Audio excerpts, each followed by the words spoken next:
Rahim Maliki Yaumiddin. Iyyaka na'budu wa iyyaka nasta'in. Ihdinas siratal mustaqim, siratal ladzina an'amta 'alaihim ghairil maghdubi 'alaihim waladdallin. Amin. Bismillahirrahmanirrahim. Assalamualaikum warahmatullahi wabarakatuh. Alhamdulillahi rabbil alamin. Allahumma salli wa sallim ala sayyidina Muhammadin wa ala alihi wa sahbihi ajma'in. Amma ba'du. Hadirin hadirat yang semoga kita semuanya senantiasa dirahmati dan diberkahi oleh Allah Subhanahu wa taala, melanjutkan kajian kitab Risalah Al-Jami'ah karya As-Sayyid Ahmad bin Zain Al-Habsyi, sampai kita pada faslun fi mubtilatis shalah, bagian yang menerangkan tentang hal-hal yang membatalkan sholat. Wa yubtilus sholata al-kalamu amdan walau biharfaini, dan membatalkan sholat al-kalamu amdan, menyengaja berbicara, sengaja berbicara, itu membatalkan sholat. Meskipun yang diucapkan itu hanya 2 huruf. Meskipun yang diucapkan itu hanya 2 huruf. Kalau kita tahu, ya, kita semua tahu, kita melaksanakan sholat, kita tahu kalau sholat itu, kalau kita berbicara dalam sholat, maka hukumnya batal. Jangan sampai seperti anekdot, ya, ada humor, cerita humor fiksi, buatan-buatan, ya. Ada imam 1, makmumnya 3. Imam 1, makmumnya 3. Kemudian si makmum yang pertama itu dia ngomong kepada temannya, ya, "Iki imamnya kok suwe temen." Nah, misalnya seperti itu. Imamnya berdiri kok lama sekali.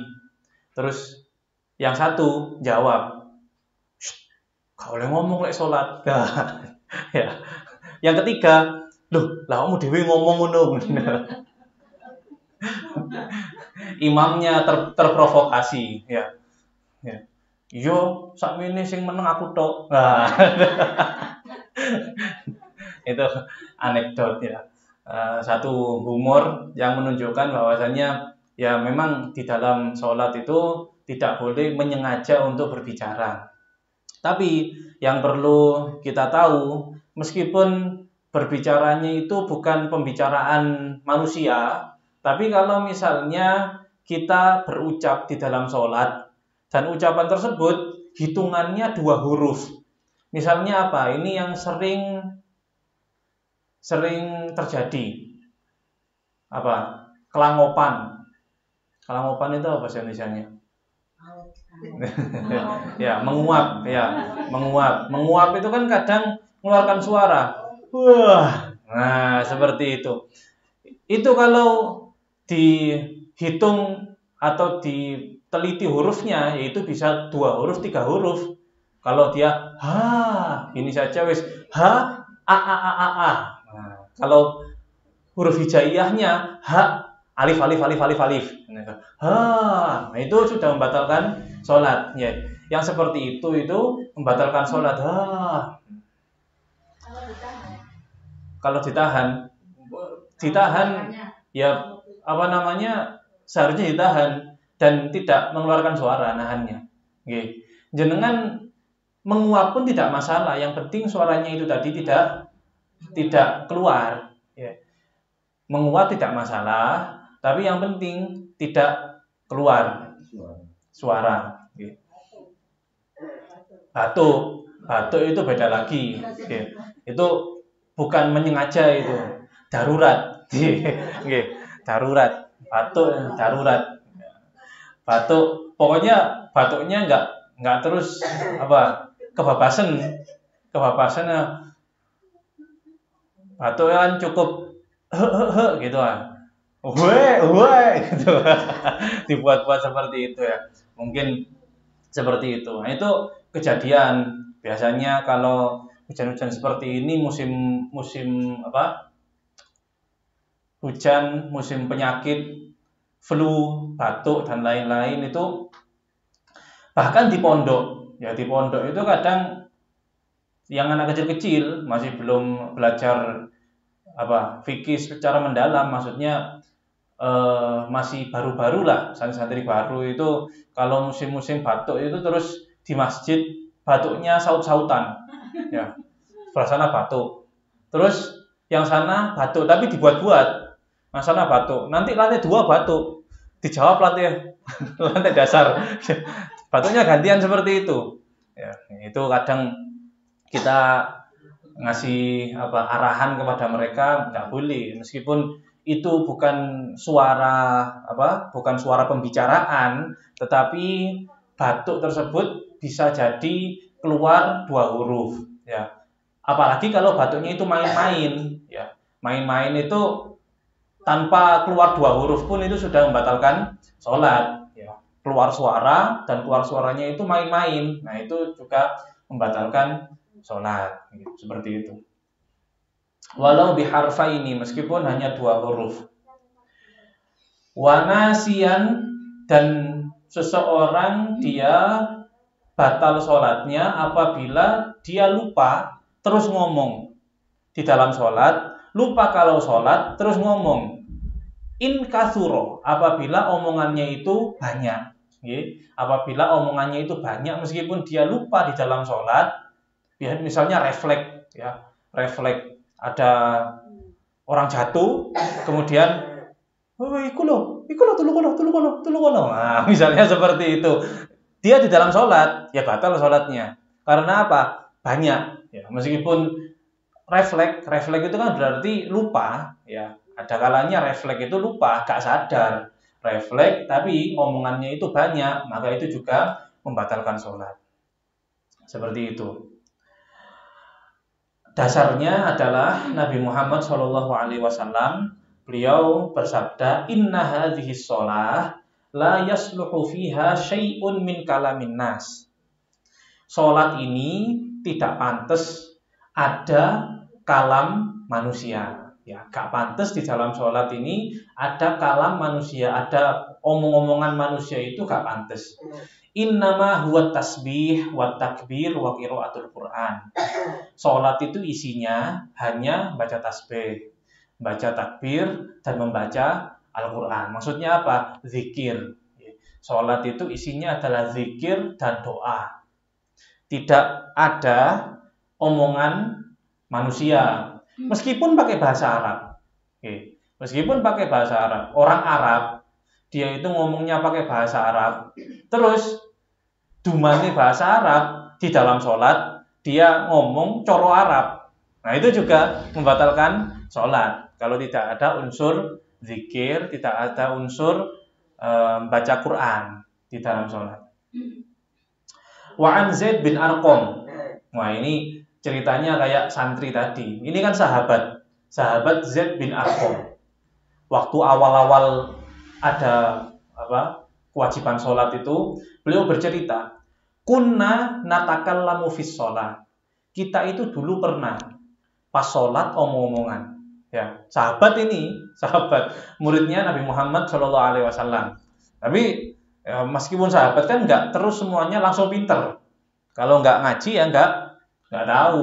Nah, ini sahabat Zaid bin Arqam punya kenangan, dulu kita pernah omong-omongan di dalam sholat.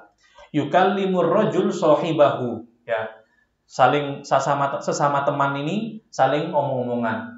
Wa huwa ila jambihi fis shalah, teman yang ada di sebelahnya, ya. Kayak ya yang kita tahu sekarang itu loh, jejer kemudian omong-omongan satu sama lain di dalam sholat. Hatta nazalat, sampai turun ayat wa qumu lillahi qanitin. Ya, wa qumu lillahi qanitin. Kalau ini artinya, maknanya adalah kalau sholat itu ya yang serius, ya kalau sholat itu yang fokus. Isinya sholat itu adalah zikir dan doa dan qiraatul Quran dan membaca Al-Quran. Nggak boleh satu sama lain saling omong-omongan. Ya.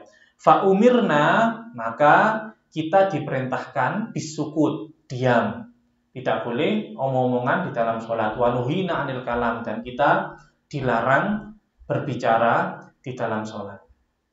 Oke, seperti itu. Itu adalah hal pertama. Berbicara sengaja itu membatalkan sholat. Meskipun ucapannya itu hanya keluar 2 huruf saja. Atau tidak sengaja, refleks atau dia lupa kalau dia berada di dalam sholat, tapi omongannya itu banyak, itu juga membatalkan sholat. Berikutnya,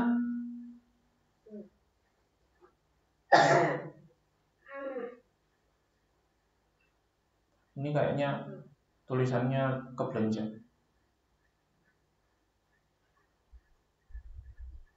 Oh, halamannya kebelenjak. Salasu harokatin mutawaliyat. Yang kedua, yang membatalkan sholat itu adalah bergerak dengan 3 gerakan yang terus-terusan. Bergerak dengan 3 gerakan yang terus-terusan. Geleng-geleng kepala, pegel. Tengkuknya ini pegel. Kemudian dikretek. Nah, 1, kretek lagi 2. Kemudian masih belum lego, kretek. 3. Nah, itu membatalkan sholat apabila dilakukan berlanjut, ya, gerakannya itu berlanjut. Hal yang seperti itu membatalkan sholat.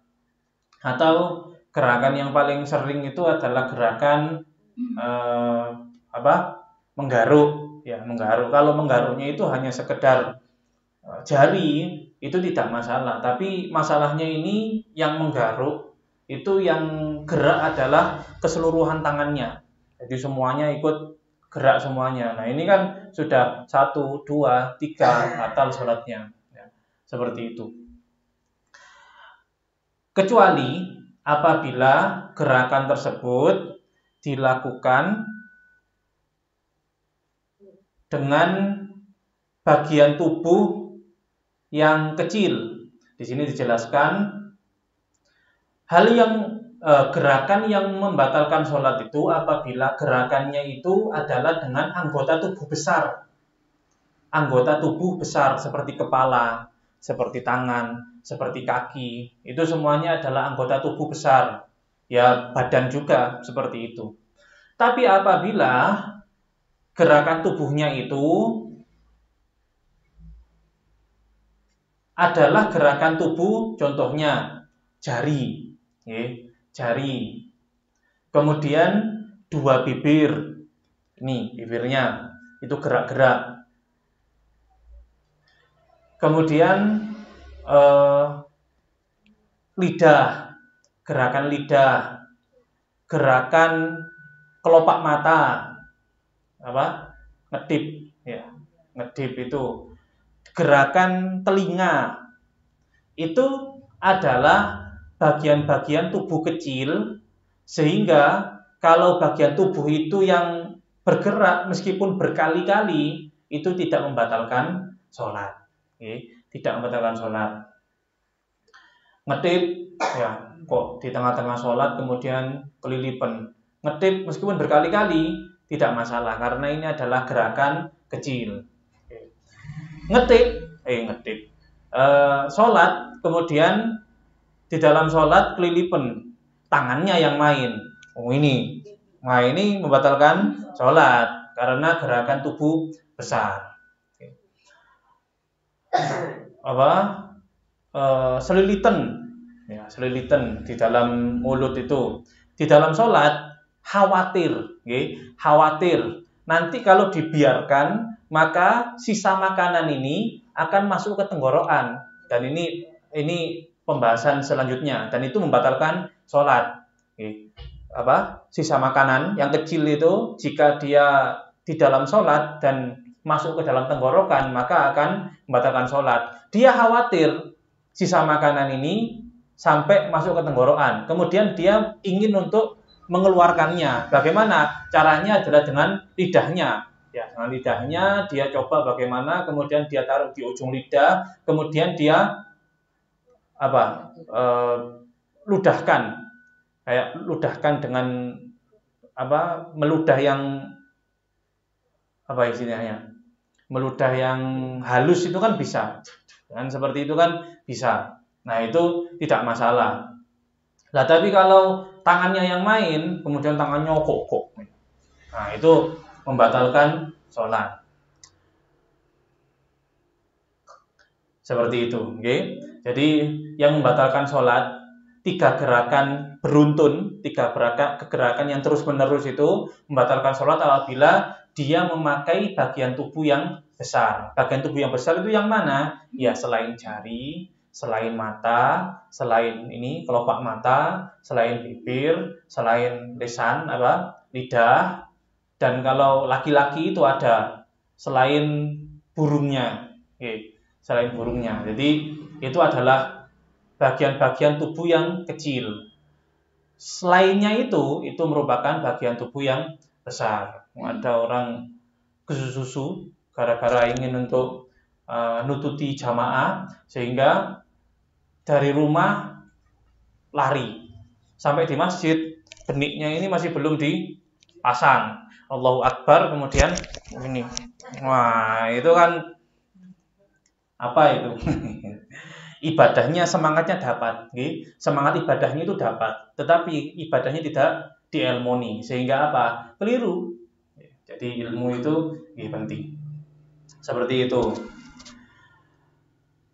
Kalau misalnya bukan dari satu anggota tubuh yang gerak, tapi 3 anggota tubuh gerak secara bersamaan, tangannya gerak, tangannya garuk, kepalanya gedek, kemudian kakinya ikut mancal. Nah itu kan 3, ya 3.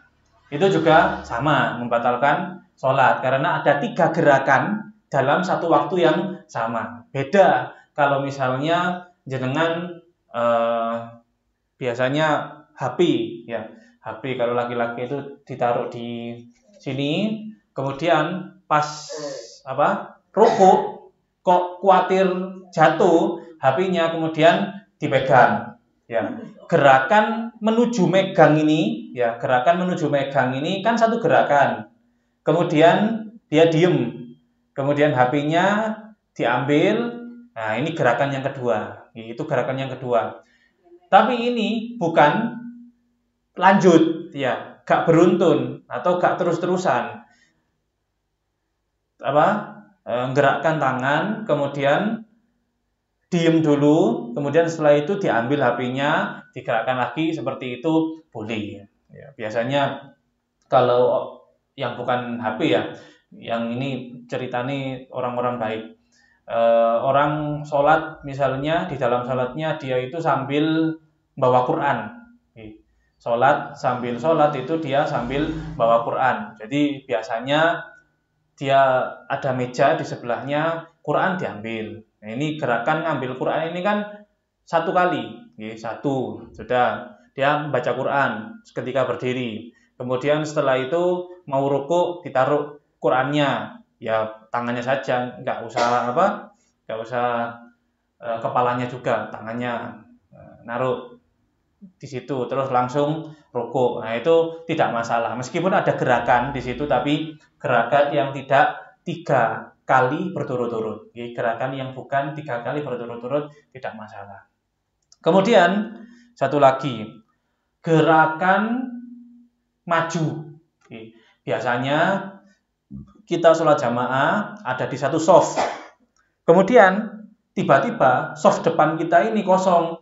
Entah orangnya batal, entah orangnya itu maju ke shaf berikutnya atau seperti apa. Nah itu disunahkan bagi seseorang yang dia itu sholat jamaah, sudah di dalam sholat, kemudian shaf depannya ini ada yang kosong, maksudnya depan persis, jangan depan yang sebelah sana. Geraknya gimana? Ya yang depan persisnya itu. Nah, dia maju, disunahkan maju. Nah, majunya itu kan per langkah, ya. Hitungannya bagaimana? Istilahnya? 1 langkah, kemudian kaki satunya itu disejajarkan dengan kaki yang lain.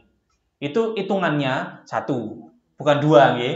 Itu hitungannya 1, bukan 2. Jadi kakinya kanan maju 1, kemudian setelah itu kaki kirinya maju disejajarkan. Kemudian setelah itu kaki kanan maju lagi, kaki kiri disejajarkan lagi. Ya, itu hitungannya cuma 2. Oke, cuma 2. Jadi per maju ini tadi, pokoknya kakinya sejajar, ya kakinya sejajar, maka itu hitungannya 1. Nanti maju lagi yang kanan, sejajar lagi, ini hitungannya 2. Beda lagi kalau melangkah 1, kemudian kaki satunya lagi langsung depan gini. Nah, ini ya itu sudah 2 gerakan ditambahi dengan gerakan kaki satunya lagi jadi 3 jadinya. Jadi ada aturannya. Itu menurut ulama fikih itu menyebutkan seperti itu. Selanjutnya wal uklu wasyurbu, termasuk hal yang membatalkan sholat juga adalah al uklu. Al uklu itu apa? Makanan. Makanan termasuk sisa makanan yang disengaja ditelan. Kalau misalnya sisa makanan tersebut itu apa? Tidak sadar, kita nggak sadar ada sisa makanan, kemudian ikut sama air ludah terus masuk ke dalam, itu nggak masalah. Ikut sama air ludah masuk ke dalam itu tidak masalah. Tapi kalau misalnya disengaja kemudian untuk ditelan, meskipun sedikit tidak mengenyangkan, tapi itu membatalkan sholat. Sama juga hukumnya di dalam puasa juga seperti itu. Ya, dengan kalau misalnya ada sisa makanan ketika puasa, kalau misalnya sisa makanan itu keluar dari sela-sela gigi, ya dibuang, jangan terus ditelan. Seperti itu. Kemudian berikutnya, jikalau di dalam mulut kita itu ada, biasanya itu permen ya, permen, kemudian permennya habis makan permen, kemudian di lidah kita ini ada bekas warna permennya. Kemudian bekas warna permen itu mempengaruhi atau merubah warna dari air ludah kita. Maka itu kalau masuk ketika di dalam sholat itu juga membatalkan sholat. Karena apa? Itu sudah benda. Itu yang masuk itu bukan ludah secara murni, tapi sudah kecampuran dengan benda yang ada rasanya, kemudian masuk. Seperti itu. Itu kalau warna. Kalau misalnya hanya rasa, ya rasa itu kan ada makanan yang rasanya itu pekat. Habis makan sambal terasi misalnya. Ya. Itu meskipun sudah kumur, itu kayaknya masih ada. Habis minum kopi, ya itu juga rasanya itu masih ada. Tapi itu hanya sekedar rasa saja, ya.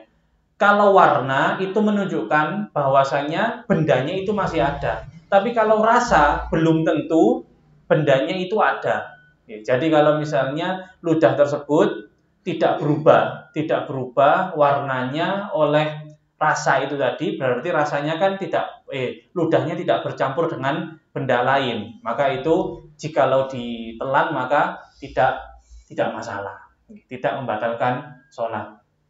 Ini perlu diperhatikan. Biasanya kalau puasa-puasa itu, apalagi kalau misalnya buka bersama pas di masjid atau di mana, terus kemudian takjilnya itu makan kurma, ya. Takjil makan kurma, kemudian minumannya hanya satu gelas kecil itu minumannya, sehingga kurma yang masih nempel di mulut, di gigi itu tidak semuanya bisa terangkat dan bisa tertelan.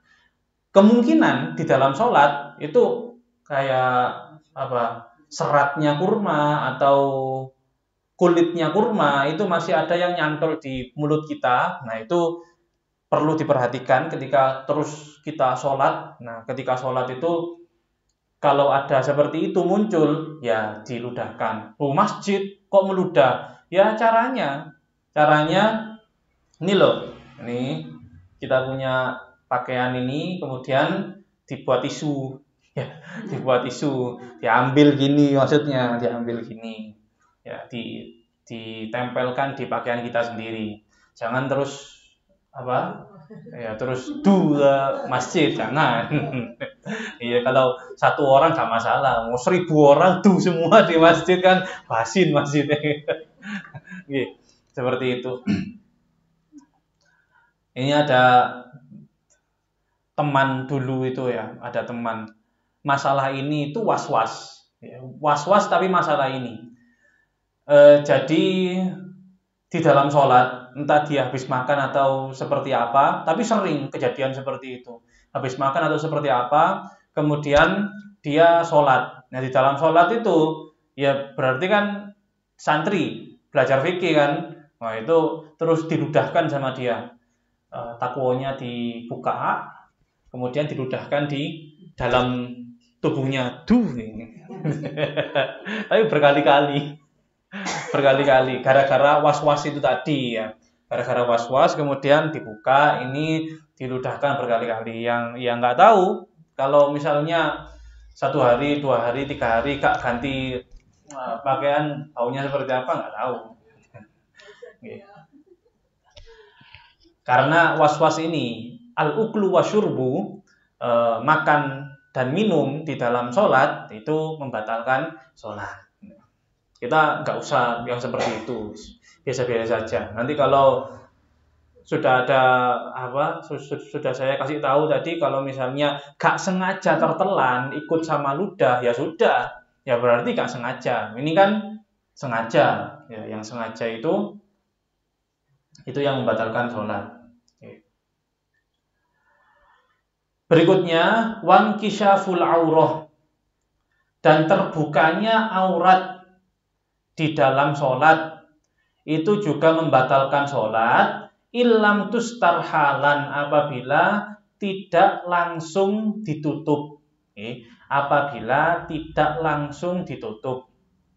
Kalau laki-laki itu gampang, auratnya itu jelas, antara pusar sampai lutut itu gampang. Memang bagian-bagian yang di situ itu memang biasanya ditutupi. Bagian yang di situ biasanya ditutupi. Tapi kalau perempuan itu kan seluruh badan. Di dalam sholat itu auratnya adalah seluruh badan kecuali muka, ya, wajah dan telapak tangan.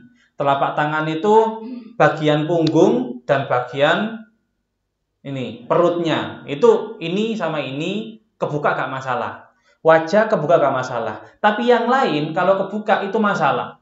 Meskipun satu rambut yang kemudian nyelip di sini, ya, nyelip di sini itu satu rambut nyelip di mukenahnya, itu juga bahaya. Itu harus segera ditutup. Kalau ada yang kebuka itu harus segera ditutup. Kalau misalnya pakai mukena, kemudian pas Allahu Akbar kok mukenahnya itu melorot, nah itu harus langsung ditutupi. Kalau langsung ditutupi, maka itu tidak batal sholatnya. Tapi kalau misalnya dibiarkan kelihatan auratnya, maka itu membatalkan sholat. Itu adalah hal berikutnya membatalkan sholat, inkishaful aurah. Kemudian selanjutnya wawuku'un najasati alaihi, jatuhnya najis, ya, dijatuhi oleh najis. Ini juga membatalkan sholat. Najis itu apa saja? Najis itu banyak, ya, kotoran manusia, kotoran hewan, homer. Ya, homer itu kalau kena baju kita, meskipun dia tidak menjijikkan tapi tetap najis, ya. Homer itu membatalkan sholat, muntah itu membatalkan sholat, darah itu membatalkan sholat, najis, ya. Darah itu najis, kemudian nanah itu najis, kecuali sedikit darah dan nanah. Darah dan nanah itu boleh keluar saat kita sholat, tapi sedikit. Itu tetap tidak membatalkan sholat. Misalnya apa? Misalnya seseorang sedang punya jerawat, kemudian jerawatnya meletus ketika dia di dalam sholat, sehingga kan ada darahnya, ada nanahnya yang keluar. Apakah terus dia batal sholatnya? Tidak.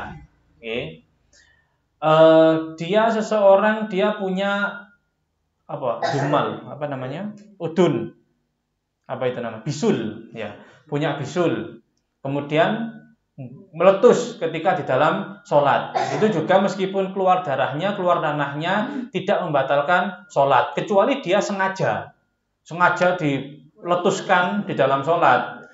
Jerawat juga seperti itu, sengaja dia utak-utak di dalam sholat. Nah, itu juga seseorang dia tangannya ada kulit yang mengelupas, siwilen itu, kemudian gak sengaja di dalam sholat kena kemudian keluar darahnya, itu juga tidak membatalkan sholat, ya. Jadi darah dan nanah itu tidak membatalkan sholat jikalau keluar sedikit. Kalau banyak, ya membatalkan sholat. Kalau banyak darah dan nanahnya itu membatalkan sholat. Juga misalnya keluarnya enggak di dalam sholat, di luar sholat keluarnya, terus ini pakaian kita entah kena apa, kemudian ada darahnya sedikit. Apakah kemudian enggak boleh dipakai sholat? Boleh, jikalau darahnya itu cuma sedikit. Tapi kalau darahnya banyak, ya ganti, gitu maksudnya. Wa wuqu'un najasah, jatuhnya najis. Najis itu yang sering dilalaikan juga, misalnya punya anak kecil, dia pakai pampers, ya. Kemudian ketika di dalam sholat dia gelandotan megang kita. Nah, itu harus segera lepaskan. Supaya apa? Supaya sholatnya tidak batal.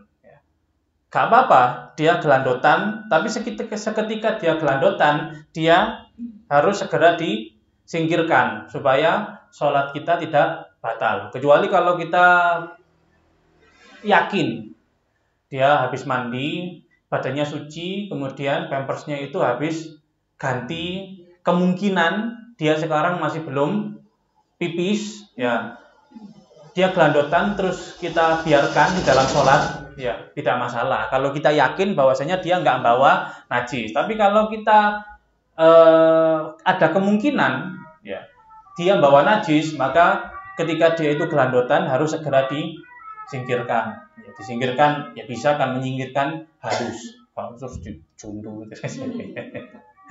Itu batalnya, kejatuhan najis itu batal ilam tulqohalan, jika tidak langsung disingkirkan, dihilangkan. Min ghairi hamlin, tapi syaratnya gak boleh megang. Pegang itu apa? Cek ini megang, ya, plek ini megang. Makanya saya tadi nyontohkan gerakan nyingkirkan itu bagaimana? Gini, ya, begini, dorong, bukan dipegang, diangkat gini, bukan seperti itu, tapi didorong. Rasulullah SAW pernah di dalam sholatnya beliau itu menggendong Sayyidina Hasan, menggendong Sayyidina Husain, itu pernah. Tapi itu ketika masih bayi, ya. Juga ada riwayat bahwasanya Rasulullah SAW itu di dalam sholat bawa bayi, itu tidak masalah. Kalau yakin bahwasanya tubuhnya bayi tidak najis, pakaiannya bayi tidak najis. Tapi kalau najis, nah itu mengganggu keabsahan sholat kita, membuat sholat kita itu batal. Seperti itu. Termasuk najis juga yang sering atau mungkin nggak tahu,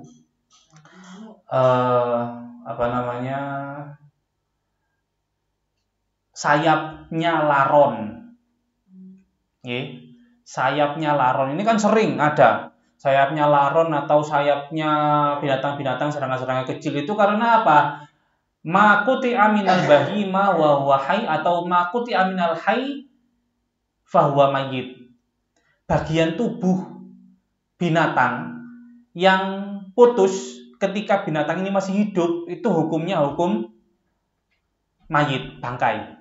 Bangkai itu kan najis, bangkai itu najis. Kalau bagian tubuhnya, bangkainya itu najis. Oh enggak, ini si hewannya ini masih hidup, tapi sayapnya itu putus. Nah itu sayapnya najis. Sayapnya itu najis.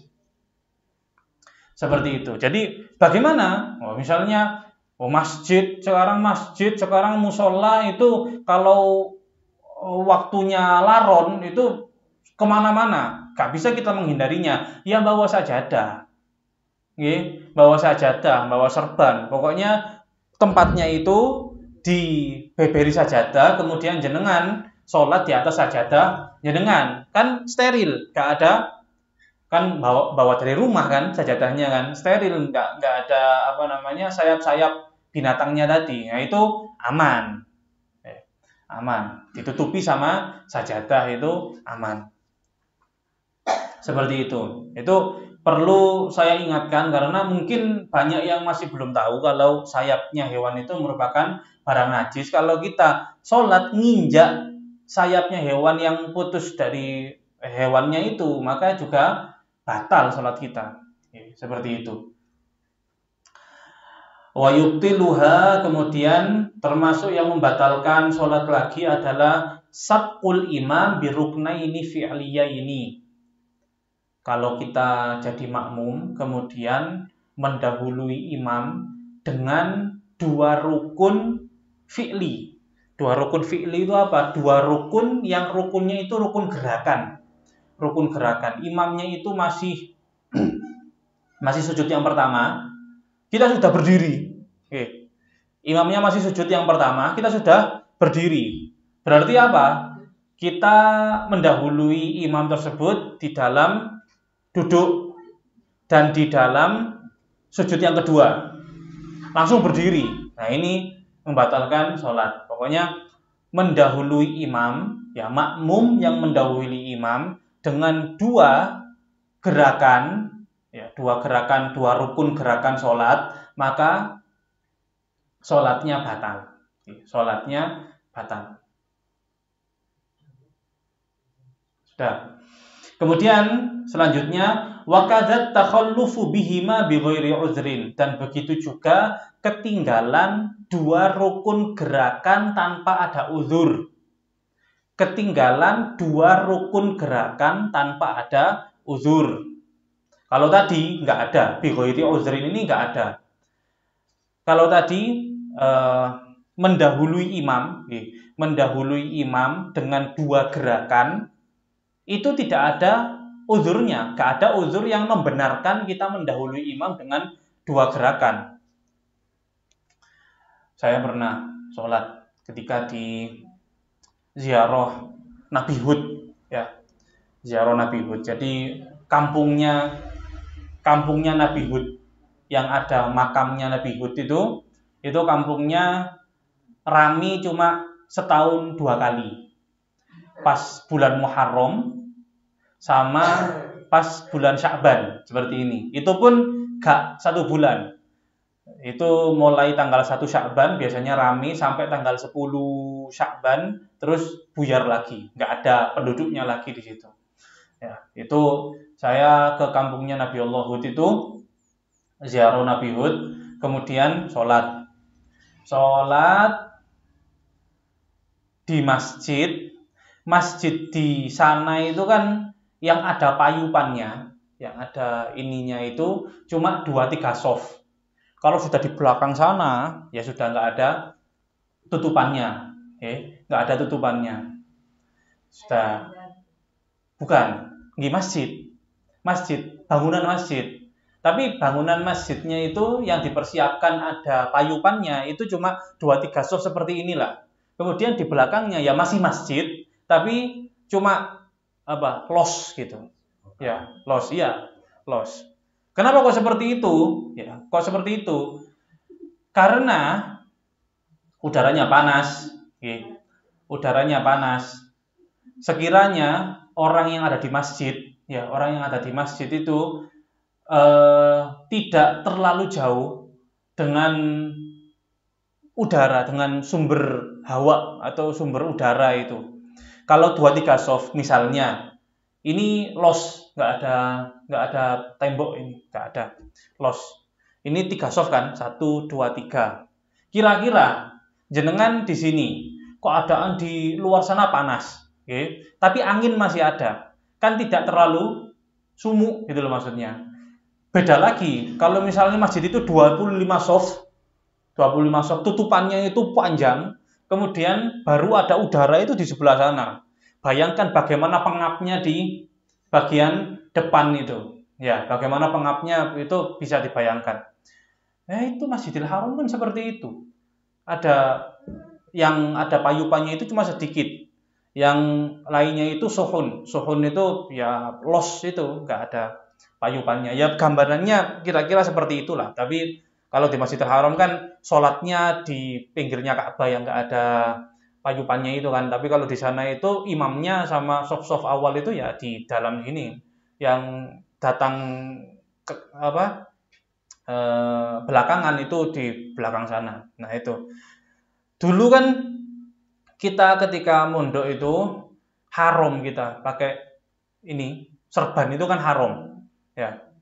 Karena apa? Menurut guru-guru kita itu level kiai. Nah, yang pakai itu level kiai. Kamu itu masih santri, nggak boleh pakai seperti itu. Jadi saya keterusan. Sampai sekarang itu nggak biasa saya pakai serban itu ya. Meskipun saya ada di pondok Darus Saada sana, yang santri itu wajib pakai gamis, pakai imamah, serbanan apa gitu. Tapi kalau saya sudah hampir berapa tahun ini? Sudah bertahun-tahun saya tidak terbiasa dengan itu karena pernah trauma diharamkan itu.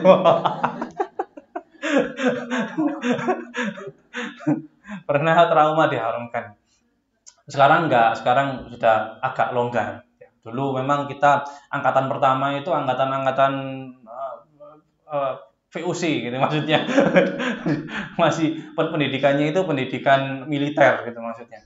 Ya, jadi datang ke Nabi Allah Hud ya pakai pakaian biasa seperti ini sholat. Terus sholat kan sujud pas duhur-duhur itu kan sujud ke lantai kalau terlalu panas lah, kalau aspal terlalu panas lah, kalau cor masih terlalu panas, ya lantai itu kalau duhur-duhur kena sinar matahari kan ya panas, tapi tidak sepanas saya pernah sandal disingitno ya. Sholat di sini di Masjid Baitul Huda sini, sholat Jumat sandal entah ono sing nyingitno pokoknya. Soalnya Jumat depannya itu saya nemu sandal saya gitu. Ono sing nyingitno. Terus saya jalan pas panas-panas itu sampai di rumah kaki saya melepuh yang benar-benar melepuh gitu maksudnya, gak sandalan kan ya, melepuh yang kaki benar-benar melepuh itu kayak habis keconyok ya. Itu kalau aspal terlalu ekstrim lah, itu ya lantai terus sholat sujud itu nyos gitu. Sujud itu meskipun duduk juga nyos, tapi kan saya tahu kalau misalnya tak cepet saya langsung berdiri ya, misalnya saya langsung berdiri kan batal karena mendahului imam dengan dua, imamnya masih sujud pertama, terus saya waduh panas, terus duduk terus sujud lagi terus ngadeg ae wis gitu. Ya kan gak boleh. Ya akhirnya ya sudahlah. Ditahan-tahan dikit itu seperti itu. Itu satu pengalaman. Pengalaman yang kedua kalau sholat sholat tarawih di Masjid Ba'alawi itu kalau telat ya, kalau telat itu ada di luar masjid. Di luar masjid itu makadam. Makadam itu batu sini kan lagi pelancip ya, apalagi batu sana. Ya, meskipun dibeberi karpet, tapi tetap terasa di sini gitu loh maksudnya. Tapi ya harus ngikuti imam ya. Bagaimanapun yang namanya makmum itu harus ngikuti imam. Meskipun ya banyak kendala, panas, sakit dan lain-lain, tapi terus harus tetap ngikuti imam. Karena apa? Karena mendahului imam itu karena sebab apapun nggak ada toleransi. Tapi kalau ini takhalluf, telat dari imam itu masih ada toleransi. Toleransinya apa? Telat dari imam itu misalnya imam dia membaca Fatihah terlalu cepat.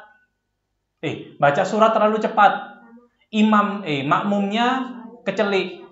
Ya. Allahu Akbar. Dikira imamnya itu waras normal gitu. Maksudnya, Bismillahirrahmanirrahim, waladhdallin, amin. Kemudian setelah itu langsung Yasin. Di sini masih Bismillahirrahmanirrahim, Yasin, Allahu Akbar. Loh. Nah, imamnya gak waras sih, Pak. Imamnya Yasin orang ruku ya gak waras ya. Ya, imamnya gak waras seperti itu. Nah, kita bagaimana? Kalau kita teruskan Fatihah kita, sedangkan Fatihah itu kan hukumnya wajib dibaca meskipun makmum.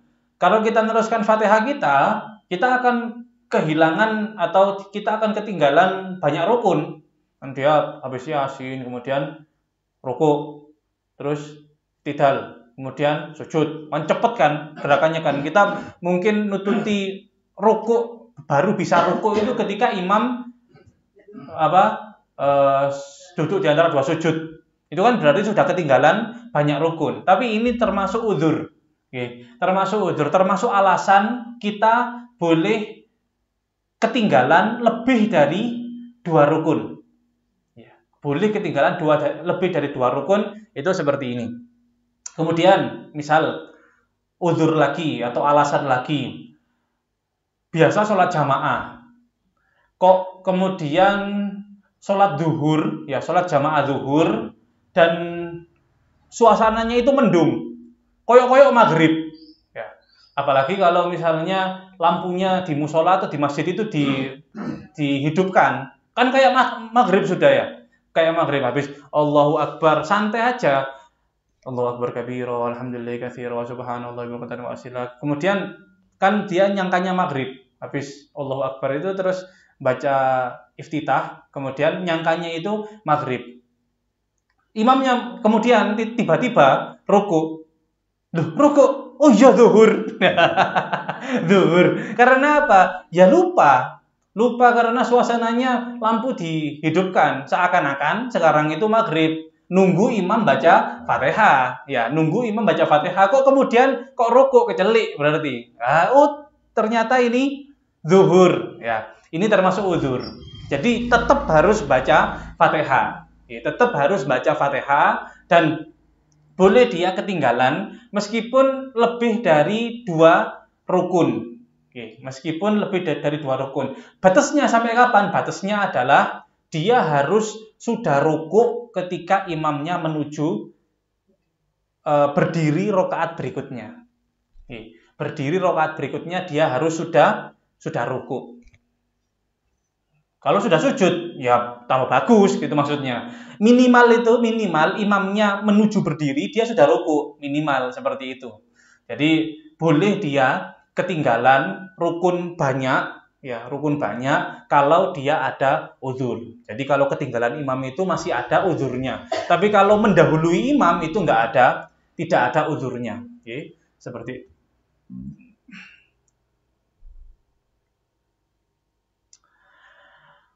Wala tasihhu sholatu khalfa kafirin wa imra'atin wa khuntha. Ini untuk laki-laki ya, untuk laki-laki atau untuk perempuan juga tidak sah kalau dia bermakmum kepada orang non-muslim. Ini jauh lah gambarannya lah. Wa imra'atin, laki-laki tidak boleh bermakmum di belakang perempuan.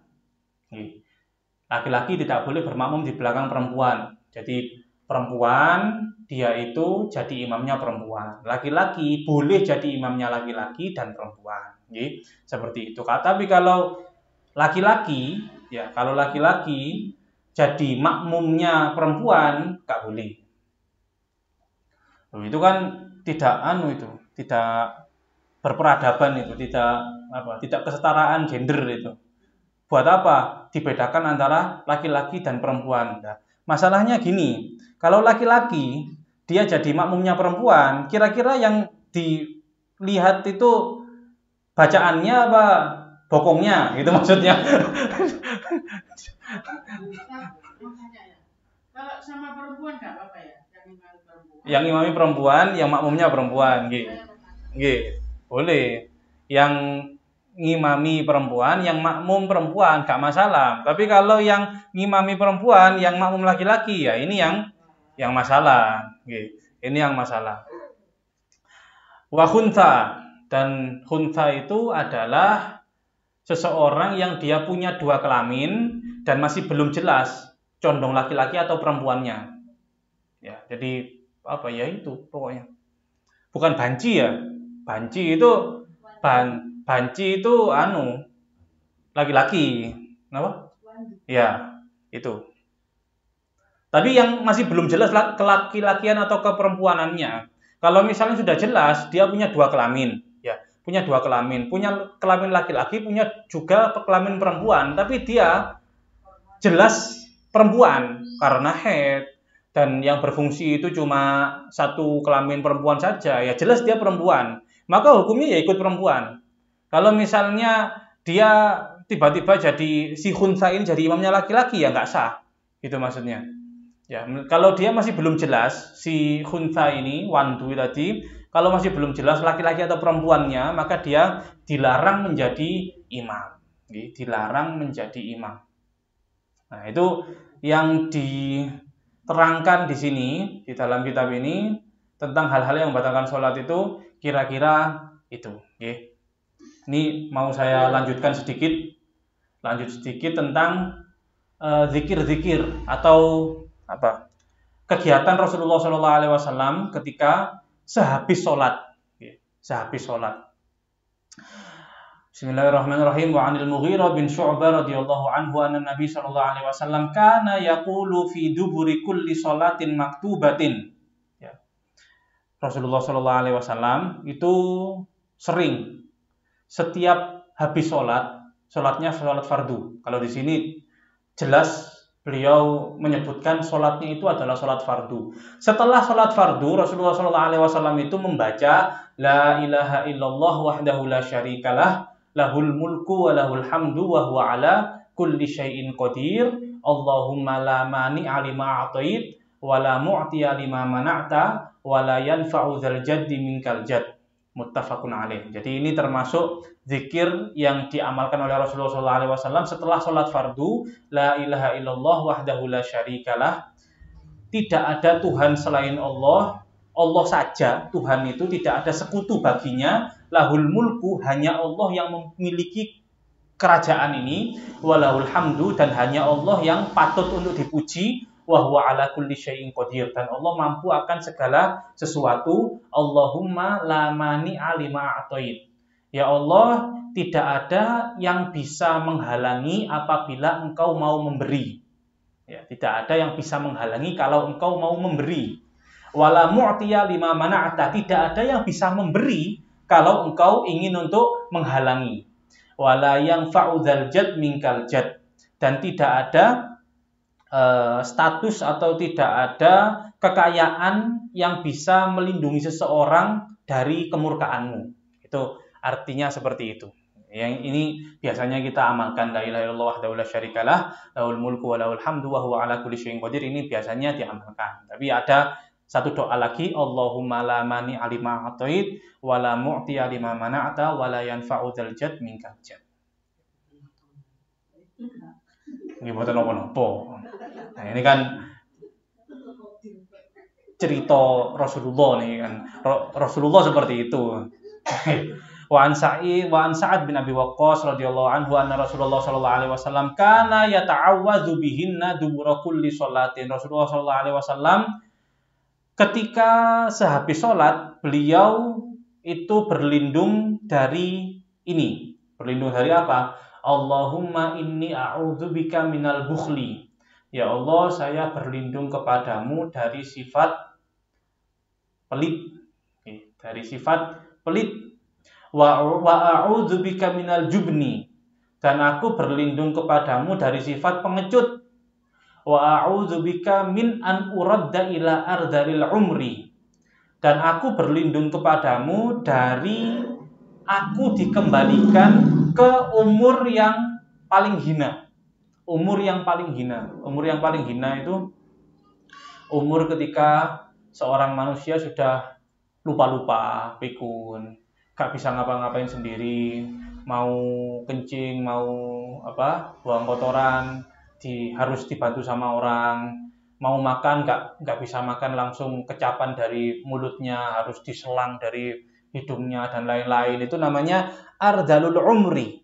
Ardalul umri. Makanya kalau minta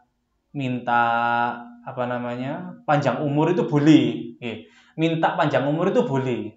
Tapi harus ada embel-embelnya, ya. Kayak kemarin itu kan baca Yasin. Di antaranya yang pertama itu minta umur panjang. Tapi kalau yang mimpin itu paham, seharusnya ditambahi fi khairin wa lutfin wa afiyah, ya. Fi khairin, di dalam keadaan baik, ya. Fi khairin wa lutfin, dan di dalam kelembutannya Allah, maksudnya masih dilimpahi rahmat sama Allah. Wa afiyah, dan di dalam sifat yang sentosa, sehat, bugar, gak ada masalah. Nah, itu gak apa-apa. Panjang umur fi khairin wa lutfin wa afiyah, gitu ya. Panjang umur fi khairin wa lutfin wa afiyah, bagus. Panjang umur toh, umurnya panjang. Ngerepoti. Nggih. Napa? Fi taatillah, nggih, ada itu. Kalau ingin niku niate ngeten, biniyati tulil umri fi taatillah. Kula tambahi ten kitabe niku fi taatillah, tapi kula tambahi fi khairin wa lutfin wa afiyah, ngoten. Kula nggih misale minta rezeki, ya saya embel-embeli seperti itu. Ya Allah, rezeki yang banyak, fi khairin wa lutfin wa afiyah. Ya, rezeki yang banyak tapi ya keadaan saya tetap baik. Gak terus punya rezeki banyak terus ya moro apa gitu kan. Bukan fi khairin wa lutfin wa afiyah. Punya rezeki banyak, uangnya banyak tapi keluar masuk rumah sakit. Nah, itu kan bukan fi khairin wa lutfin wa afiyah. Jadi mintanya itu minta apa-apa itu yaitu fi khairin wa lutfin wa afiyah. Wa a'udzubika min fitnatid dunya. Saya berlindung kepadamu dari cobaannya dunia. Wa a'udzubika min adzabil qabri, dan saya berlindung kepadamu dari azab kubur. Rawahul Bukhari. Ini cuma dibaca saja, tabarukan. Wa an Tsauban radhiyallahu anhu qala kana Rasulullah sallallahu alaihi wasallam idzan sarafa min sholatihi istaghfarallaha thalathan. Rasulullah sallallahu alaihi wasallam ketika selesai sholat beliau beristighfar 3 kali. Beliau beristighfar 3 kali. Istighfarnya seperti apa? Ya macam-macam. Terserah. Di sini redaksinya apa istighfar? Astagfirullahaladzim, astagfirullahaladzim, astagfirullahaladzim, seperti itu. Nggih. Wa qala, kemudian beliau mengatakan atau membaca Allahumma antas salam wa minkas salam tabarakta ya dzal jalali wal ikram. Ini redaksinya pas hadis ini seperti itu. Allahumma antas salam, ya Allah engkau adalah zat yang maha penyelamat. Ya Allahumma antas salam wa minkas salam, dan keselamatan itu asalnya hanya dari dirimu. Ya, biasanya ditambah apa? Apa? Wa alaika ya'udus salam, ya. Kalau kami itu kalau kami engkau beri keselamatan, maka keselamatan itu akan kembali kepadamu juga. Maksudnya apa? Kami sehat, bugar, sehat walafiat, maka akan kami pakai untuk ibadah, untuk nyembah kepada engkau lagi. Itu maksudnya nyindir halus, ya. Tidak minta ya Allah selamatkan kami, enggak. Itu omongan awam gitu, ya. Omongan yang bagus itu ya nyindir halus ya. Wa ilaika ya'udus salam, ya. Kalau kami selamat, ya selamatnya kami itu untuk kamu, gitu maksudnya. Kembali kepada engkau ya Allah. Apa? Fahayyina Rabbana bisalam. Fahayyina, maka hidupkanlah kami di dalam keselamatan. Kita barokta Rabbana wa ta'alaita, biasanya seperti itu ya. Wa tabarokta Rabbana wa ta'alaita, ya Allah sungguh berkah engkau, ya Allah sungguh baik engkau, ya Allah sungguh tinggi derajatmu, ya Dzal Jalali wal Ikram. Seperti itu. Itu juga termasuk amalannya Rasulullah SAW setelah sholat.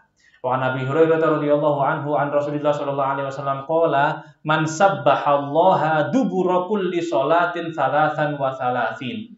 Siapa yang bertasbih setelah salat 33 kali. Wa hamidallaha thalathan wa thalathin, dan membaca alhamdulillah 33 kali. Wa kabbarallaha thalathan wa thalathin, dan membaca Allahu akbar 33 kali. Fatilka tis'un wa tis'una, maka itu jumlahnya berapa? 99. Wa qala tamamal mi'ah, kemudian dilengkapi sampai 100 dengan la ilaha illallah wahdahu la syarikalah lahul mulku wa lahul hamdu wa huwa ala kulli syai'in qadir. Ganjarannya apa? Ghufirat khotoyahu, maka kesalahan-kesalahannya diampuni oleh Allah. Walau kanat mithla zabadil bahri, meskipun kesalahannya itu sebanyak buih atau sebanyak busa lautan. Lautan itu kan ombak ya, ombak itu kan ada buihnya, ada busanya. Nah itu meskipun sebanyak itu, dosanya tetap diampuni oleh Allah Ta'ala. Apa itu? Baca subhanallah 33 kali, alhamdulillah 33 kali, Allahu Akbar 33 kali. Kemudian baru setelah itu la ilaha illallah wahdahu la syarikalah lahul mulku wa lahul hamdu wa huwa ala kulli syai'in qadir. Itu diampuni segala kesalahannya. Hal-hal seperti ini sudah kita amalkan, cuma supaya lebih yakin lagi. Tadi itu yang di sini itu para sahabat mengabarkan bahwasanya Rasulullah kalau habis sholat baca ini, kan otomatis kayaknya Rasulullah bacanya itu suara keras, nggak terus Assalamualaikum warahmatullahi wabarakatuh. Kan ada teman-teman kita kan, mereka di masjid-masjidnya menerapkan seperti itu. Habis Assalamualaikum warahmatullahi, kemudian wiritannya katanya bid'ah, ya, sesat. Kalau dikeraskan suaranya itu sesat, gak diajarkan Rasulullah. Nah ini dari mana para sahabat kemudian tahu? Oh Rasulullah habis sholat baca istighfar 3 kali. Rasulullah habis sholat baca Allahumma antas salam wa minkas salam sampai seterusnya. Dari mana mereka tahu? Ya kan dicontohi sama Rasulullah. Otomatis Rasulullah ketika saat itu ya ada suaranya ketika membaca. Baru ketika ini Rasulullah mengumumkan. Maksudnya apa? Meskipun dibaca lirih, seperti itu dibaca lirih, tapi kan ada pengumuman. Siapa baca tasbih 33 kali, baca tahmid 33 kali, baca takbir 33 kali, kemudian ditutup dengan la ilaha illallah wahdahu la syarikalah, maka ganjarannya seperti ini. Ini kan pengumuman. Ya, seperti itu. Jadi kalau misalnya jenengan nanti tak ada yang ngomong apa itu sholat di masjid terus tidak sesuai sunnah misalnya, tidak sesuai sunnah, apa habis sholat wiritan Rasulullah gak nyuntukan seperti itu, orang ngaji.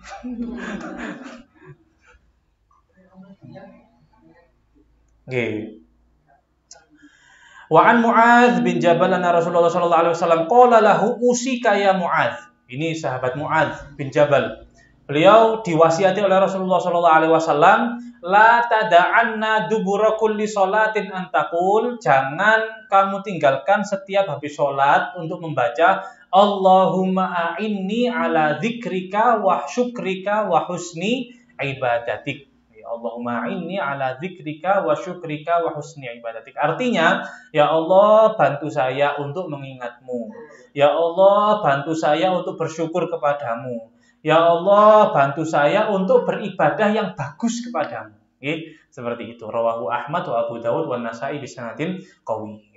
Ini adalah sebagian riwayat dari Rasulullah SAW tentang amalan-amalan setelah sholat, dan itu tadi adalah hal-hal yang membatalkan sholat. Dan semoga apa yang kita pelajari pada sore hari ini membawa kemanfaatan di dalam kehidupan kita, membawa kita semakin dekat dengan Allah, semakin dicintai oleh Allah, semakin cinta kepada Rasulullah dan dicintai oleh Rasulullah SAW, mendapatkan ridho di dunia, ridho di akhirat, kebahagiaan di dunia, kebahagiaan di akhirat, keselamatan di dunia, keselamatan di akhirat. Dan semoga apa-apa yang kita niatkan, kita hajatkan di dalam hati kita, semoga semuanya dikabulkan oleh Allah Subhanahu wa taala. Ala hadhihi niyyah wa kulli niyyah min niyyatis shalihah jami'an li khairid dunya wa na'imil akhirah. Al-Fatihah. A'udzubillahi minasyaitonir rajim. Bismillahirrahmanirrahim. Alhamdulillahirabbil alamin. Arrahmanir rahim. Maliki yaumiddin. Iyyaka na'budu wa iyyaka nasta'in. Ihdinas siratal mustaqim. Siratal ladzina an'amta 'alaihim ghairil maghdubi 'alaihim waladdallin. Amin.